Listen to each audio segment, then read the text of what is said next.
From the opinion pages of the Wall Street Journal, this is Free Expression with Gerry Baker. Welcome to Free Expression with me, Gerry Baker, from the Wall Street Journal editorial page. Thanks for listening. If you're not already a subscriber, please do sign up at Apple Podcasts, Spotify, or wherever you listen to your podcasts. This week, populism or traditional conservatism? What's the future of the Republican Party? Is the GOP moving beyond Trump and back towards the kind of establishment-led conservatism that dominated in the post-Reagan years? Or is there a new path that fuses elements of the Trump-era populism with more familiar tenets of conservative philosophy? Or maybe the future is just more Donald Trump. With me to talk about this is Paul Ryan, former GOP Speaker of the House, and Mitt Romney's running mate in the 2012 presidential election. Once himself seen as something of a radical, a Tea Party supporter, Ryan was very critical of Donald Trump. Ryan stepped down from politics after just 1.5 terms as Speaker. Now mixing life in business while teaching economics at Notre Dame and spending more time with his family, Ryan remains an important thinker in conservative circles. Paul Ryan joins me now. Speaker Ryan, thanks very much for being here. Yep, good to be here. Thanks for having me. So I'll talk about the future of the Republican Party, the future of conservatism, of which you're a passionate exponent, passionate believer. Let's talk first of all, if we can, about the kind of the real immediate politics. We've just seen, obviously, the shenanigans, shall we call them, in the House of Representatives when the divided Republicans took 15 ballots to get to elect a Speaker, Kevin McCarthy. You have a lot of direct experience, obviously, of being Speaker, having been Speaker yourself. What do you think that episode tells us about the condition of the Republican Party? And again, about the party in Congress. You experienced that yourself directly. There is this sense that there's this kind of hardcore, whatever you want to call them, who now kind of somehow hold the party to ransom and can control and do things. What's your sense of what it tells us and what we can expect from that Republican majority in Congress, fragile as it is? It tells me that we have to get away from sort of just aimless populism and get back to a philosophically guided, principled form of conservatism that becomes our North Star. Because if just pure populism is our North Star, then you're going to incentivize this kind of thing. And when you've got a narrow margin like this, it's going to be really hard to manage the place. The holdouts, the 20 people, I think they're basically two groups. I wouldn't say they're all the same. You have some entertainers in there who just wanted to sort of throw a bomb and maybe blow up a speakership for the sake of doing so, and the fame, the attention, and all that can come with it. And then you had a group of people who sincerely wanted changes and knew that because they had the leverage, they could get those changes that otherwise they would not have. So they went for the broke and got it. And that's a rational thing. It can be a constructive thing. Frankly, some of the things they got, I like. Just some of the things that you think... Well, all the things about the Appropriations Committee, yeah, that always was a big stick in my craw. That bothered me a lot. I actually hate omnibus appropriation bills. I negotiated a number of them. I had far too much power as Speaker of the House in putting those things together. I made far more decisions than I should have made, which should have been decentralized and out to the committees of jurisdiction and the members who are specialists in those areas. But because of the way the system now effectively works, it gives the power to the leaders. And that's wrong, I think. So I think they're right to be upset about that. The problem with this is you can't just do it from the House. I set up a bicameral bipartisan committee on the last omnibus I negotiated because I was so horrified at the process. I had Steve Womack, a really good legislator, chair this thing. So Democrats, Republicans, House and the Senate, to redesign the budget process so that we had a functioning budget process with 12 separate appropriation bills done in 12 committees at 12 different times, not this big omnibus. But in order to make that work, you have to rewrite the 1974 Budget Act. You have to change the rules to make this work, in my opinion. And the Democrats won't go along with it. At least the Democrat leaders won't go along with it. Why? Because they like that kind of power. Nancy and Chuck liked omnibuses because it gave them a whole lot more power over their party. And that's sort of how they like governing the place. I eschew that. I don't like that personally. It's not who we are as Republicans. So I think these members were really right to be upset and concerned and try and get something for that. They're going to get frustrated, though, because you can't just do it from House Republicans. You got to get buy-in from the Senate and the Democrats to really get this thing right. But the concern is correct. And so I think that was the most valid thing. The motion to vacate, that's a mistake. It never was a problem for me, but it's become normalized and weaponized. I mean, it was Nancy Pelosi who actually first got away with that, single member. Yeah, she did that. She changed in the rules. Yeah. It's what took John Boehner out. I don't go into play-by-play. It wasn't a concern of mine, frankly, because the way I became Speaker, I was drafted and asked to do it. I didn't look for the job. It sort of looked for me. But now the way it's positioned, I think some people are going to probably take this thing for a ride. And I think that's pretty dangerous. That's pretty ugly precedent. A couple of specifics. Obviously, the topic that everybody's concerned about, particularly in the kind of markets and economic field, is this issue of the debt limit and the fact, obviously, once again, we've had these fights before. It does seem to an observer like me that Republicans seem always to get the worst of all possible worlds when you come to these government shutdown or debt limit debates, because the Republicans, Yeah, but it's because we're the party of smaller government, limited government. But Republicans sort of hold the government to ransom in this way, saying perfectly reasonably, we cannot go on simply just allowing debt to explode like this. We cannot go along. We really want to rein in government spending. And then they don't manage to achieve any of that, any of their goals, but they get the blame for apparently bringing, the government to the brink of default. Do you see exactly that same old movie playing out again this time? Yes. Okay. Right. Yeah. Yeah, I was involved in a handful of these. Let me say this. It's not unprecedented to have some kind of fiscal reform accompanying a debt limit increase. Right. I was on the Bowles-Simpson Commission, which I think that was Democrats who drove that. Pretty sure it was Kent Conrad and guys like that. Right. So Bowles-Simpson, the sequester, the caps. So we have had debt limits increases with fiscal responsibility measures accompanying them. That has happened before. It happened in Obama. It's happened before. So it's not too much to ask for that. What these members sort of required or demanded in exchange for the speaker vote are things that I like. I like the idea of a budget resolution written as they described it. So long as defense gets its increase and you just cut non-defense discretionary and all the other things that they wanted. I like all of that. The problem is you've got to pass. I mean, you can pass a budget resolution with a majority vote, fine, if it's just passing a budget resolution, but getting it into law and executing it is an entirely different thing. Right. And so I don't know if members have set their expectations accordingly or if they've set them at such high levels that they're setting themselves up for disappointment and then they're going to blame Kevin in the process. Is there any possibility that some kind of a deal which does, as you say, I mean, obviously the Democrats are going to push for a clean... Yeah. Any Democrat politician worth their weight in salt will do that. But is there any possibility of any kind of a deal where Conservatives do get some commitments to spending constraint without... Yeah, I think that's reasonable to expect. I think it's reasonable to ask for that. I think it's reasonable to expect that. And by the way, we're going to pay our bills. At the end of the day, the full faith and credit is going to be restored. There could be some financial management in the meantime. The X date could be moved around. Maybe a couple more extreme measures can be deployed. It's going to be a bit of an ugly episode. Market's going to, rile up a little bit. But when the dust settles, we're going to be fine. Well, as several economists point out, it may not be a formal default, but the favoured form of dealing with these situations is to inflate your way out of the debt anyway, which of course then affects bondholders the same way. Just one final question on this immediate Congress. So look, with a Democratic-controlled Senate, with a Democrat in the White House, with this fragile majority in the House, what are the realistic objectives in terms of advancing the Republican agenda, even if not necessarily into law, but just advancing the Republican agenda? I think building the agenda is the primary objective. Doing good oversight over the executive branch, and that's just bringing the executive branch to accountability, obviously what any majority should do. That's point one. But point two is build the agenda. So what I think members, hopefully now that this election's passed, are getting their eye on the ball of it's all about 2025. It is not about our press and our attention that we're getting in 2023 and 2024. It is about, are we setting the stage for a 2024 election whereby we give the American people a very clear and convincing and compelling choice of policies based on our principles that solve the problems of the day? And can we have a choice election? Well, who cares who the nominee is for this point? This is what we did with our Better Way agenda when I became Speaker in 2015. Are you curating and building an agenda through all of your committees? Now that we have these gavels, and now that we can command the Congressional Budget Office and all these things that you get with the majority, build an agenda that is based on our conservative principles. That's how we get the muscle memory of being a policymaking party back again.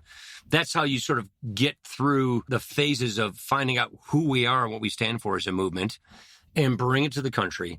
If you win that election in 2024, which I think we should, provided we don't have Trump as our nominee, I think we lose with him, but I think we win with just about anybody else, then you've got a governing coalition in 2025 to do the right thing, to solve a lot of these big problems. So that is the job of this House majority as I see it. Build the agenda that we can take to the country The boiler room for the ideas of our party always comes from the House Republicans. It always has. Because you think partly the problem in 2022 was there wasn't really that agenda. I mean, it was dominated obviously by Trump and to some extent by Dobbs, and we can talk about some of those kind of things. But it didn't look, the Republican message was, we've got terrible inflation. They overreached. Joe Biden did not have a mandate to go hard left, to give the keys to the kingdom to the progressives. He had a mandate to beat Donald Trump and try and be a centrist. That's what the suburban voter that voted for him wanted. He didn't do that. He went hard left. It freaked people out, so they rightfully threw Republicans back in the control. I think Trump cost us a lot of seats at the end there. Dobbs definitely had an effect. I think Trump was a bigger effect in the closing arguments of the notion of him running for president, and the candidates that he muscled through the primary were terrible general election candidates. That cost us the Senate very clearly.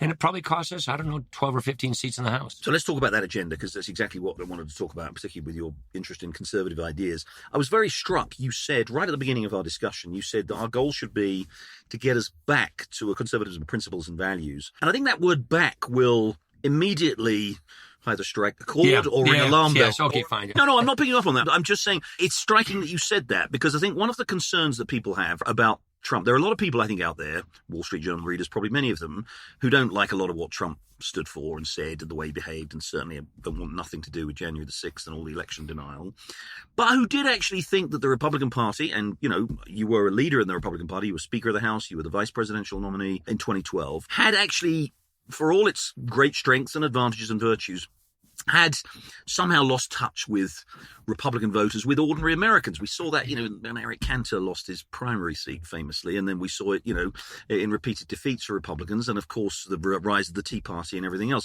And so this populism, I know which you have trouble with, this populism arose out of a sense of dissatisfaction with where the Republican Party was going, that clinging adherence to the faith of Reagan-era tax cuts, deregulation, immigration, pro-immigration, pro-trade. I'm exaggerating here deliberately for effect, but I'm a Reagan Republican. Yeah, I'm a classical liberal. But it became in the 90s and the early 2000s the uniparty idea that Democrats and Republicans were both in favor of globalization. Mm-hmm. They were both in favor of, immigration amnesties. They were both in favor of free trade. They were both friendly, cozying up to big business, and that needed to change. And I wonder whether or not, and I think there's a fear, and when you say something like, let's get back to conservative values, there's a fear among a lot of people that the trauma of the last few years, we hope, is past us, that passing that trauma will be seen as an opportunity by many Republicans, for want of a better word, in the establishment, who think, thank God we can go back to Reagan, Bush, Romney, McCain, whatever. It's a great question. Actually, I've learned a lot in this whole process myself. Changed some of my own views during this process. It's a great setup and a good question. First of all, I was very pleased with the Tea Party. I was part of that Tea Party. I was disgusted with our majority that we lost in 2006. I thought we had become this bloated, earmark, big business, crony capitalism party. So I was a backbenching conservative in those days, sort of a Jim Jordan of the time. I'm disgusted with it, and I wanted to get back to our core roots of being a real conservative party. I come from Janesville, Wisconsin. I represent the Rust Belt. So the people I represented, which much like the rest of the middle part of the country, lost a lot. They lost a lot in the second half of the 20th century. There are many reasons why they lost a lot, but they lost economic ground. Robots is what we always said in Janesville because of the way the plant ended up changing there. But it was automation, technology, and trade and displacement and immigration. The Paul Ryan of 2010 probably would not have acknowledged that. The Paul Ryan of 2023 does acknowledge that. Right. You go through things through life and you learn. On immigration, we need to obviously fix this broken border and all of that. And we do need legal immigration for lots of reasons. But we need to do it in such a way that we do not depress people's wages. And that's something that I think the earlier version of conservatives missed, is how do you make sure that you're not depressing wages of people who are citizens? I think we can do that. We can walk and chew gum at the same time. We can address labor market shortages, bring the skills that we need into the country. We do not have a real problem, so to speak. We have hardworking people from Latin America and Mexico wanting to come into our country to contribute, and that's a good thing. We align perfectly on culture. So this is a good thing, but it's got to be done right, done legally, and done in such a way that it doesn't depress people's wages. That's a more nuanced view that has been informed, I think, by this reactionary populism, which was reacting to, those issues. On trade, I believe in free trade, but that means you need to enforce the damn laws. That means when people are cheating, when people are taking advantage of us, we're not reciprocating, then you need to do something about that. And a lot of our presidents did not do that. So I think we were taken advantage of as a country for Pax Americana, which was great for the globe, good for America. But Pax Americana became overly generous in that we didn't have reciprocal agreements. So I'm not a fan of most of Trump's trade moves. I'm a fan of some of them, and most of them I'm not. But I think we have reacquired an appreciation in the conservative movement that we want more markets. We want lower tariffs. We want to expand our markets for our products. We have to do that to be a growing economy with high living standards. But I think it also requires that we make sure that our agreements are adhered to and that they're followed. So enforcement, trade enforcement, I think, is something that's a new part of conservatism that needs to be emphasized that wasn't before. So those are two little asterisks I'm putting on the Reagan 2.0 candidacy, the Reagan 2.0 kind of philosophy. But are we a classical liberal party that believes in liberty and freedom and individual rights and free markets and free to choose? Or are we going to be a blood and soil nationalist party that has all this isolationism and becomes, believes in playing identity politics? If that's what this is, that's going to lose. Yeah. It's not right. It's wrong. So I really do think there is a happy warrior, inclusive conservatism to be had that appreciates those concerns that our citizens have and adjusts accordingly to present a coherent, principled, philosophically consistent agenda that is consistent with our country's founding principles. You obviously pay very close attention to what people are saying, and as you say, you're adjusting on those issues of immigration and trade without abandoning your principles of freedom and the ideas that are represented by them. What about, there's another strand of this economic populism that we're seeing on the right, to some extent, and this is where it also kind of crosses over in a weird way with the left, is concern about business. I'm a little worried about that. Because, let me put the argument to you, which is that big businesses, you talked about crony capitalism. That has been a feature of American capitalism. We've seen a tremendous concentration of industry by sector. We do see companies using their influence incredibly effectively to gain themselves legislative or regulatory advantages in Washington. And there is a concern that, especially in an age of inequality, rising inequality, and I know we can argue about measurements of inequality, but that actually this new populist movement, which is so many blue-collar workers and people who've never voted Republican in their life now favoring the Republican Party because of this nationalist populism, they also want, hey, let's level the playing field a bit. Let's take on this business. You're going to make businesses less competitive, and you're going to have just more crony capitalism with that path, as far as I'm concerned.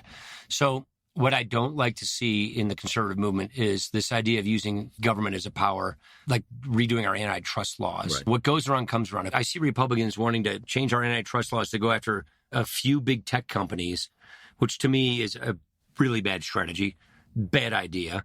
And it's going to ripple through so many other cases that you're going to give the progressives more tools to do what they want to do at the end of the day by getting in bed with them on issues like that. So I think we need to go back to our limited government roots on this, our free market roots on this. And the problem with, as you just described, leveling the playing field, let the market do that.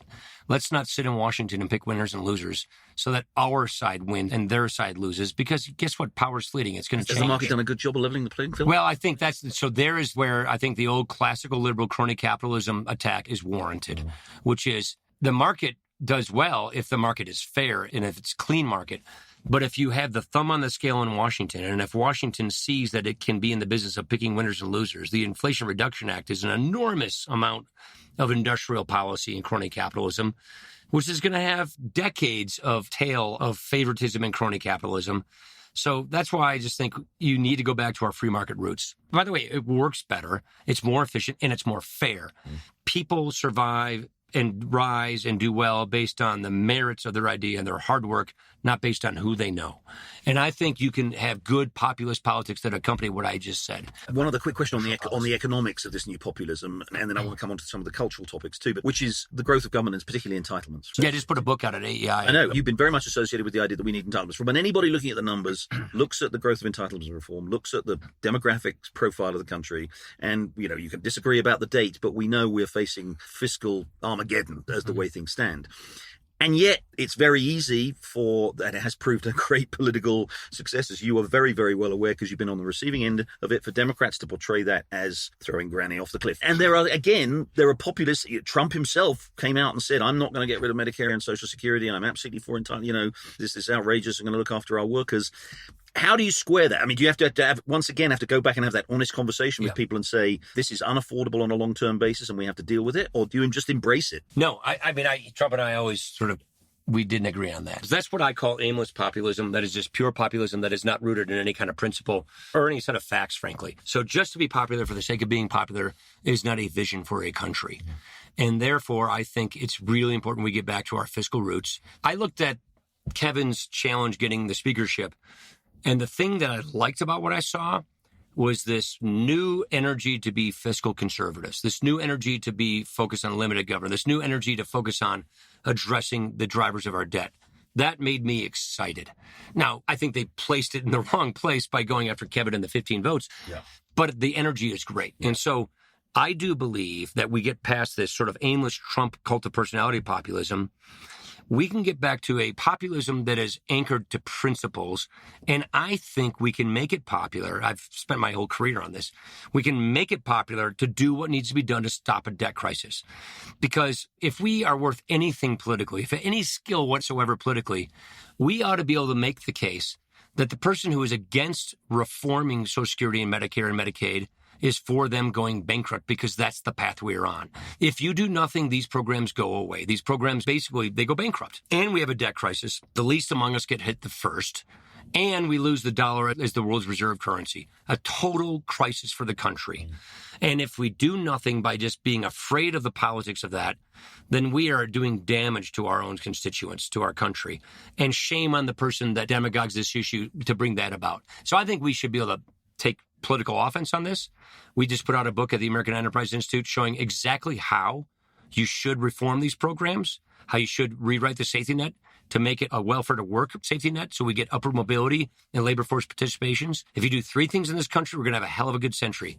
Effectively take on China, reform our entitlements and our safety net to get people working and to prevent a debt crisis, and fix our immigration system once and for all so that we get the right labor force participation, but we also have a country that has borders. We're going to take a short break there, but when we come back, we'll be talking more about the future of conservatism, and I'll be asking Paul Ryan about his own future and any possible return for him to frontline politics.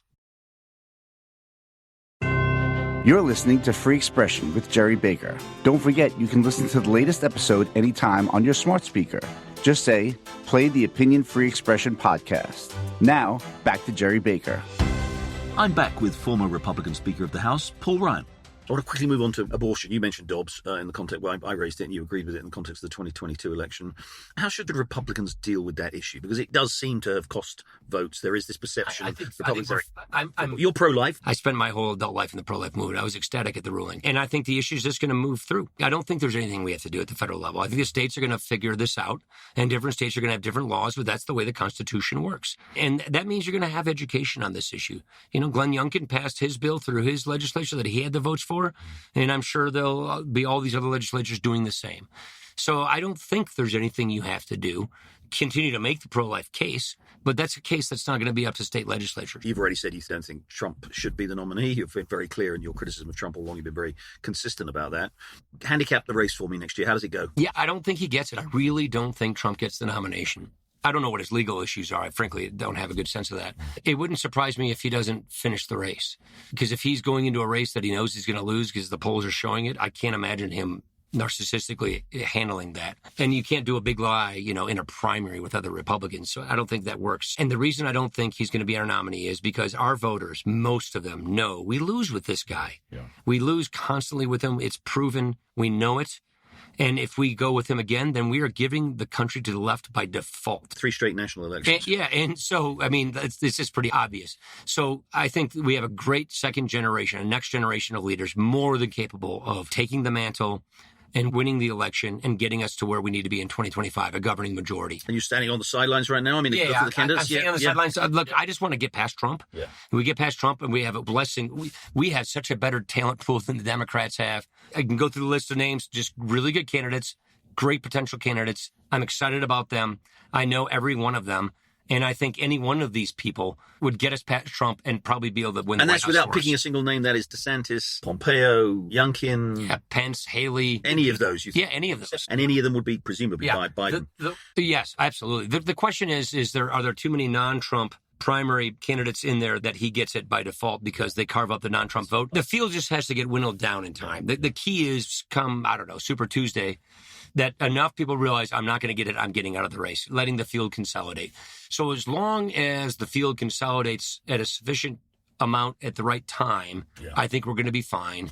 And I really think our voters are going to want to move past Trump and actually win. And the risk that I hear a number of Republicans say to me is, Trump either pulls out or loses the Republican primary, and then he runs as an independent purely to destroy the Republican. I mean, I could see him doing that only because just the way his mind works, but he would get blamed for giving the country to the left. And so he would be blamed not only for losing, but he would be blamed for ruining it. And I don't think he would want that. So, I mean, I could be wrong about that because he can be a pretty spiteful guy, but I don't think he'll do that because he would absolutely get blamed for giving the country to the left. So you served as Speaker, you were vice presidential nominee, you've left politics, you're doing a range of fascinating sort of portmanteau of activities. Any plans to return to national politics? I have no plans. I'm really enjoying my family life. It's what I wanted. It's why I left. It's been spectacular. I had the relationship with my kids that I always wanted that I didn't quite have before. I do interesting things at Notre Dame and my charitable foundation and the AEI. So I get to scratch my sort of policy-making itch. I have a big soft spot in poverty solutions. I get to work on those. You never say never. I'm 52 years old. Like down the road, I could do something, but it's not in my mind right now. All right. Thank you very much for joining Free Expression. You bet, Jerry. Thanks. Perfect. Thank you very much. Well, that's it for this week's episode of Free Expression with me, Gerry Baker from the Wall Street Journal Opinion Pages. Thanks for joining us. Please do join us again next week when we'll have another deep look at one of the big issues driving our world. Thank you for listening and goodbye.